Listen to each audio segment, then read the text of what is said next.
Well, the good news is anyone headed to Hartford for the basketball game, it's indoors. Yes, and getting to and from the People's Bank Arena, getting in and out of Hartford, no issues this evening. You may want a jacket.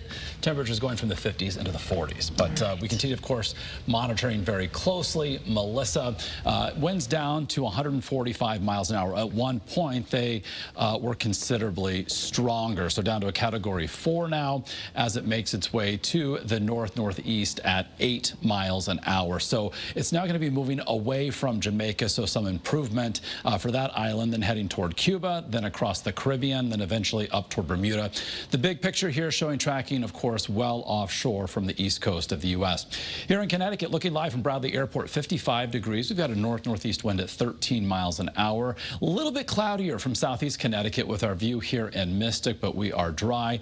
And where the cloud cover is more prevalent, we've got temps in the 45 to 50 degree range. Farther west and northwest we go. We've got temps well into the mid and for some towns upper 50. So big picture, we've got high pressure off to our north, but that's going to relinquish its control tomorrow. A partly to mostly cloudy day, but dry.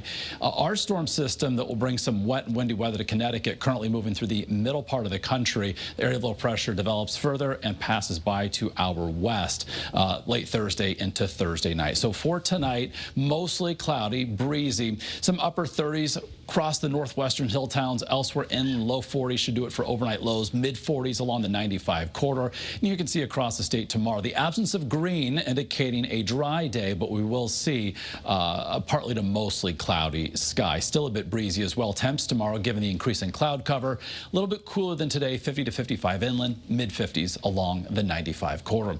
So first alert futurecast, we've got this area of low pressure that's moving again, developing, moving through the middle part of the country and then up the Appalachians as we head Wednesday into Thursday. Tracking here as well, Melissa, the storm center staying well offshore, but some of that moisture being drawn northward into this area of low pressure that will enhance the potential across the northeast for some heavier rain. And here's a look at Friday, Halloween, that area of low pressure up toward the Canadian Maritimes. So we're drying out, but the wind will be a factor on the backside of this storm, not only Friday, but even into part of the upcoming weekend. So our first alert weather day for Thursday, as the storm ramps up through the afternoon and evening, peaking Thursday night. We could see 1 to 2 inches of rain, perhaps some locally higher amounts. Poor drainage flooding is a possibility. Winds could gust 30 to 40 miles an hour. That could be more so Friday even compared to Thursday. And looking at first alert futurecast, a little bit closer here at home, increasing chances for rain Thursday afternoon into Thursday evening. So big impacts to that Thursday evening commute. Poor visibility, that concern for some poor drainage flooding. Those winds again beginning to intensify. For the trick-or-treaters, as we